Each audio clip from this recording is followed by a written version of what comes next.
kita improving partnya mesti pakai hardtop duroxat, hardtop duroxat. Mungkin saya akan jelaskan dulu dari awalnya ya.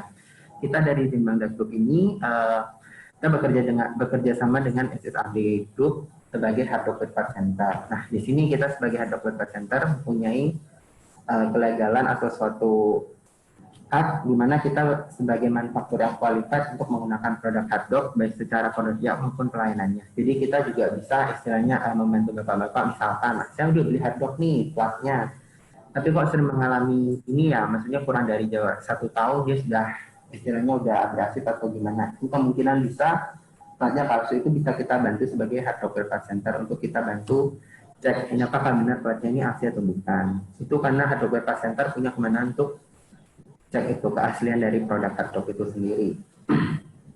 Kemudian kenapa kita kerjasama dengan SSAB?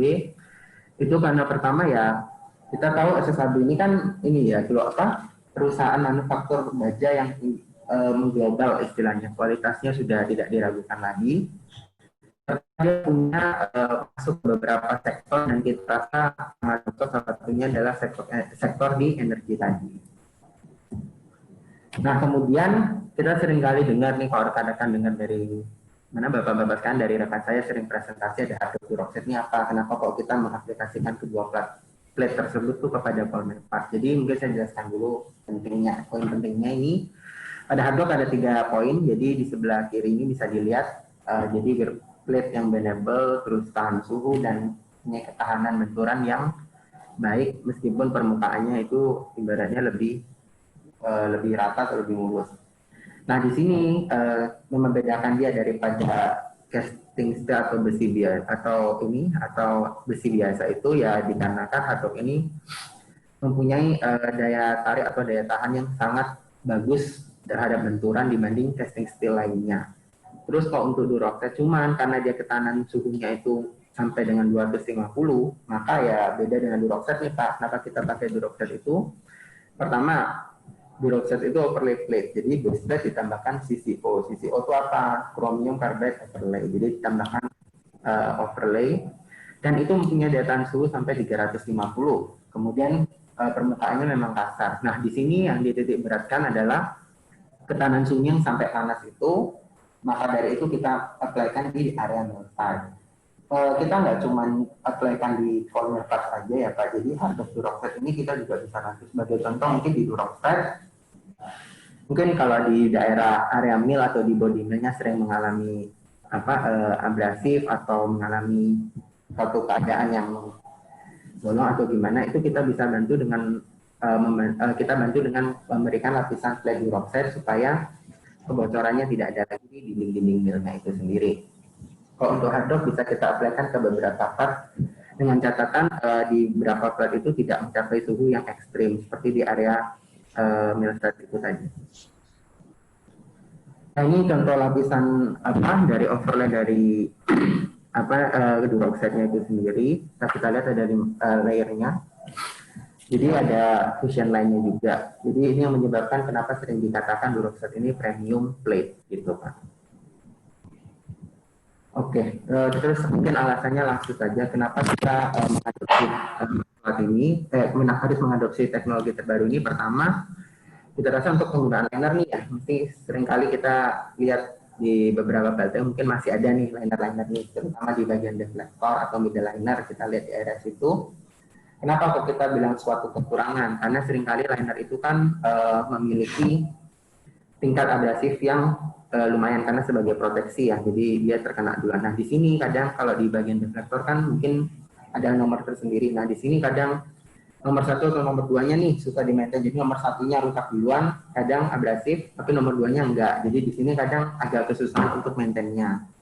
Terus ada standarisasi khusus untuk penyesuaiannya. Jadi kayak harus sejajar, terus dengan dengan kerapatan sekian milimeter dan lain-lain. Itu kadang kalau diburu waktu mungkin ada kesalahan pemasangan, pengaruhnya ke separasi.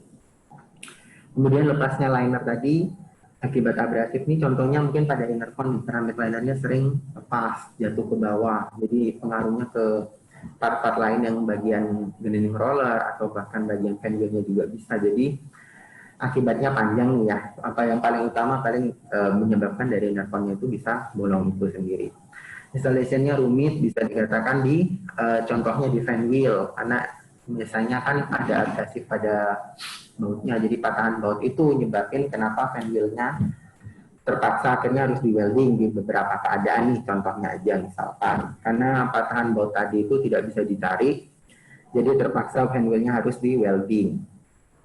Jadi menurut saya installation rumit ini adalah salah satu faktor utama kenapa harus dilakukan adopsi teknologi terbaru tadi atau update partner atau improvisasi. Kemudian muncul gap akibat abrasif ini juga sering kita lihat, contohnya aja di pada bagian ini. Jadi abrasif yang sangat masif tadi ini akhirnya mengakibatkan linernya mengalami muncul gap atau patah tadi, jadi ada celah udara sehingga ini proses separasinya sangat berpengaruh. Nah, untuk itu beberapa produk dari kami akan saya jelaskan juga. Jadi kenapa kita harus mengadopsi tadi, bisa saya jelaskan. Jadi dengan adanya improvisasi tadi, diharapkan masalah-masalah di atas itu bisa teratasi. Sebagai contohnya untuk sebagai contoh, itu adalah Innercon. Jadi Innercon mungkin kita seringkali kalau bapak-bapak di PLTU mungkin kalau untuk maintain Innercon seringkali harus buka top cover ya Pak ya, sampai makan waktu lumayan lama nih, 6 hari mungkin atau seminggu atau bisa lebih. Nah di sini dengan segmented Innercon ini diharapkan itu mempersingkat waktu tersebut karena dibagi menjadi 6 segmen. Kemudian kita juga meniadakan keramik liner dengan harapan linernya tadi itu tidak jatuh ke bawah dan mengakibatkan part-part lain juga berpengaruh. Kita apply-kan hardtop 500 karena kalau terasa pada bagian tersebut suhunya tidak ekstrim. Jadi terus pemasangannya juga melalui pintu maintenance door dari samping. Jadi tidak harus buka top separator covernya ya Pak di sini. Terus kemudian untuk deflektornya kita one solid body, jadi kita juga tidak ada liner. Nah, karena seringkali permasalahan liner itu sendiri jadi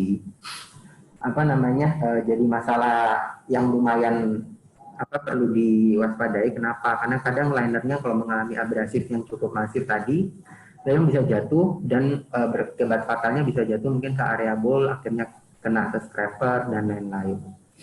Apalagi kadang maintenance dari yang saya jelaskan tadi sebelumnya dari liner itu juga istilahnya agak merepotkan karena kadang liner yang satunya belum abrasif, yang satunya masih perlu diganti, akhirnya jadi suatu masalah tersendirilah untuk melakukan maintenance liner itu. Nah di sini kita apply-kan Duroxet 100 dengan garansi 20.000 jam. Kenapa Duroxet 100? Karena pada area tersebut kita rasakan suhunya juga lumayan tinggi di atas 200-an, jadi ya kita memberikan Duroxet 100. Kemudian untuk improvement yang lainnya ini ada terletak pada boring, itu dimana kita seringkali dengar nih ya permasalahannya di PLTU, mungkin pas rekan-rekan saya ke PLTU visit itu seringkali dilakukan hard pressing ya pada boring atau ini ballnya ini liner. Nah dengan improvement dari boring ini kita apply-kan Duroxet 100 dan yang menjadi catatan pentingnya kenapa kita tidak perlu untuk hard pressing, karena kita bisa custom misalkan di area tempatnya Bapak itu daerah tengah atau atasnya seringkali nih Pak ini kok sering ngalamin abrasif tapi bagiannya cuma tertentu aja atas sama tengah. Nah itu bisa kita custom dengan penambahan lapisan overlay, diharapkan dengan penambahan tersebut spot-spot tersebut itu tidak mengalami abrasif duluan dibanding tempat lainnya. Kemudian untuk garansinya sama 20.000 jam dan kita memberikan material Duroxet 100. Nah dengan headliner yang biasanya awalnya casting steel kita ganti Duroxet. Nah di sini kan one solid body, jadi mungkin biasa kita nemuin kalau guna headlinernya partisi nih per segmen, ini kita jadiin satu, terus kemudian kita gantikan material yang kita rasa cukup tahan lama dengan penggunaan Duroxet 100 dengan garansi 20.000 jam tadi. Sama dengan halnya strapper ya Pak ya, jadi mungkin kita sering nemuin kok mungkin pas kita visit kemarin atau beberapa waktu lalu, karena saya juga sering cerita kenapa permasalahannya sama, contohnya blade-nya patah, itu mungkin karena abrasif, karena tidak tahan. Terus kemudian ada sering mengalami jamming di beberapa kasus. Jadi karena coil powdernya masuk ke area-area di engsel ini, jadi menyebabkan coil dust atau coil powdernya itu menyebabkan jamming tadi. Nah kita melakukan inovasinya dengan untuk blade patah, kita gambarkan material overlay Duroxet 100 dengan harapan dia tahan abrasif dan tidak terulang lagi patahan pada blade scraper. Kalau untuk encel tadi ini untuk jamming itu kita tambahkan pin itu, terus kemudian kita lakukan metode interference fit. Jadi dengan menambahkan pin yang dimuatkan bisa menutup celah yang gampang dimasuki dari folder atau powder tadi.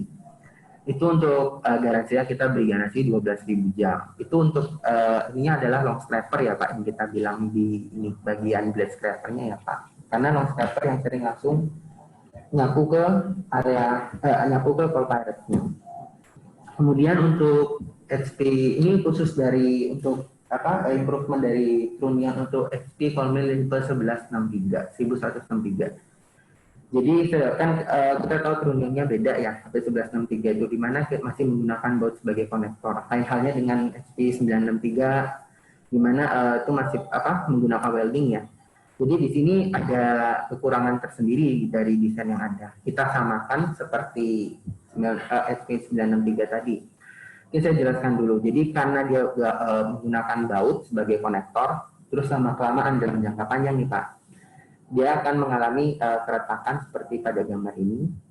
Nah, kemudian bisa menyebabkan patahan baut. Jadi penyebabnya bisa menyebabkan gangguan vibration hingga 3 nanometer skalanya. Nah, karena hal tersebut jadinya ada polusi suara yang cukup ganggu nih. Mungkin sering kalau di beberapa tempat mungkin kalau Trunionnya udah terganggu nggak stabil, bunyinya cukup kenceng nih pada area jurnalnya nih. Itu mungkin dikarenakan Trunionnya mengalami gangguan vibration tadi. Jadi menyebabkan arus motornya nggak stabil. Otomatis daya ampernya digunakan lebih besar dan gearboxnya bekerja terlalu berat. Jadi dalam kondisi ekstrim juga bisa menyebabkan jurnal assembly-nya jatuh. Ini pernah terjadi di PLTU di China itu. Jadi satu kasusnya itu karena dibiarkan, kemudian dia tidak dibiarkan dalam kondisi tidak diganti atau gimana dalam kondisi ekstrim. Jadi lakukan maintenance mungkin kurang sesuai atau tidak dilakukan penggantian part baru, jadi menyebabkan jurnal assembly-nya jatuh ke bawah dan akhirnya menyebabkan beberapa part terpaksa harus diganti juga. Jadi menjadikan PR yang besar kalau apabila Trunion ini mengalami jatuh ke menyebabkan jurnal assembly-nya jatuh. Jadi perlu diwaspadai juga. Nah, kemudian improvement dari kita ini bisa dilihat perbedaannya mungkin ya. Kalau dari ininya jelas pertamanya baut, kemudian kita ganti ke welding. Ini kita semua samakan seperti SP963 pada Trunionnya. Jadi yang awalnya pakai baut, akhirnya kita samakan semua desainnya seperti SP963, seperti SP. Jadi mengurangi tadi meminimalisir patahan baut tadi, atau lebih tepatnya juga menjaga agar tidak gampang jatuh juga kalau dalam kondisi ekstrim. Nah, kita mungkin bicara seperti ini mungkin rasanya kayak kita jualan atau selling ya, tapi sekarang sekedar sharing aja mungkin. Teman-teman mungkin awalnya juga mungkin pernah presentasi ini ya Pak, kalau beberapa Bapak-bapak sering ini untuk presentasinya kita pas kita lagi kunjungan atau visit. Nah, ini kita cerita sebentar. Jadi penggunaan kalori batu bara di China itu kan sekitar 3.000 sampai 3.500 nih. Sedangkan kalau di Indonesia penggunaan batu bara katanya 1.200 sampai 5.000 kilokalori. Jadi yang istilahnya di China aja bisa, apalagi di Indo dengan kilokalori yang lebih bagus nih. Nah, apalagi sekarang beberapa PLTU ya udah mempercayakan, saya juga mengucapkan terima kasih. Jadi kayak penggunaan part improvement dari kita, terutama di PLTU Lontar, itu sudah pernah dipakai di Pacitan juga, baik reflektor maupun fan wheel. Jadi mungkin bisa Bapak nanti sharing di sesi discuss gimana setelah pemakaian, mungkin ada masukan atau seperti apa. Jadi di sini kita juga istilahnya sharing-sharing juga ya Pak. Jadi dengan background seperti inilah mengapa kita bisa katakan improvisasi dari kita ini mungkin cukup untuk mengatasi permasalahan yang ada tadi. Ini sekedar tambahan juga, mungkin dua perangkat ini akan saya jelaskan. Pertama yakni thermocouple dan kedua nanti adalah full seal pirate collecting method. Jadi thermocouple ini digunakan untuk dismantling grinding roller. Jadi biasanya nih kalau melepaskan roller untuk di harvesting kan biasa pakai metode torch yang kita sering kali lihat ya, paling gampangnya gitu. Nah, metode torch sendiri ini akan menyebabkan dekomposisi dan deformasi pada core rollernya. Jadi dia bisa ibaratnya menyebabkan roller tadi itu mengalami dekomposisi, penurunan resisten, jadi cepat abrasif lagi. Jadi Dan paling parah deformasi sih ya Pak. Jadi menyebabkan rollernya tadi susah dilepas. Jadi karena itu diperlukan suatu teknik khusus di mana pemerataan panasnya itu harus rata. Oleh karena itu kita tawarkan ini. Penggunaannya juga simple karena hanya diletakkan di atau diselimutkan di sekitar green rollernya itu tadi. Terus kemudian ini yang saya ceritakan di komposisi atau penurunan wear resistant pada roller tadi akibat panasnya nggak rata. Kita tahu lah kalau metode torque kan panasnya nggak bisa kita setel ya Pak ya, dari sekian ke sekian untuk ini harus panasnya sekian, jadi nggak mungkin. Karena itu kita tawarkan ini karena pemerataan panas tadi itu mencegah penurunan wear resistant akibat suhu yang terlalu ekstrim. Terus yang kedua nih, metodenya bahaya metode torque ini kan seringkali kaitannya sama deformasi. Ini kita pernah sih nemuin, jadi di mana salah satu klien kita itu deformasi pada roller, jadi rollernya susah dilepas, jadi akhirnya terpaksa dimakan waktu lama untuk melepasnya. Jadi bisa dikatakan dia sudah mengalami deformasi pada rollernya tadi. Jadi keuntungannya pertama dari segi biaya dan waktu. Kalau waktu ini kan kita tahu metode torque itu kisarannya mungkin 50-60 menit nih. Nah kalau di penggunaan thermocouple itu sekitar 30-40 menit untuk dismantling-nya. Mencegah tadi deformasi dan dekomposisi akibat penggunaan suhu yang ekstrim. Kalau kita menggunakan thermocouple lagi otomatis lebih aman karena panasnya merata ya Pak ya. Terus didesain khusus nih sesuai kebutuhan PLTU. Jadi disesuaikan dengan metode PWHT tadi, kita bisa ngatur panasnya seberapa agar kandungan komposisi kimianya atau materialnya itu sesuai, jadi tidak gampang mengalami deformasi tadi atau dekomposisi. Nah untuk yang kedua ini lebih ke arah pengumpulan pirate atau pembersihan pirate di area pirate discharge itu dengan lebih efisien dan lebih tertutup. Mungkin biasanya di saat kan ya kita bisa lihat langsung tumpukannya di bawah di area pirate discharge itu. Nah di sini kita ciptakan inovasi mungkin lebih efisien ya Pak untuk pembersihannya. Ini ada standarisasi khusus, ini bisa dilihat dulu prototipenya. Ini adalah rotating forklift-nya. Ini adalah ketinggian standarisasi yang kita sarankan mungkin untuk di area mill. Nah cara kerjanya sama seperti biasa, cuman yang membedakan di sini adalah ketika parasnya sudah masuk ke paras hoppers, itu sensor kita tambahkan sensor alarm yang sudah disetting, mungkin sekian ton akan menyala kalau sudah penuh. Nah dari situ otomatis valve-nya kan ditutup nih agar parasnya nggak masuk karena udah penuh nih. Nah dari situ kita berikan ada paras cadangan. Jadi ketika Bapak beli perangkat ini kita berikan 2 paras hopper, satu cadangan, satu yang difungsikan sebagai paras hopper utama.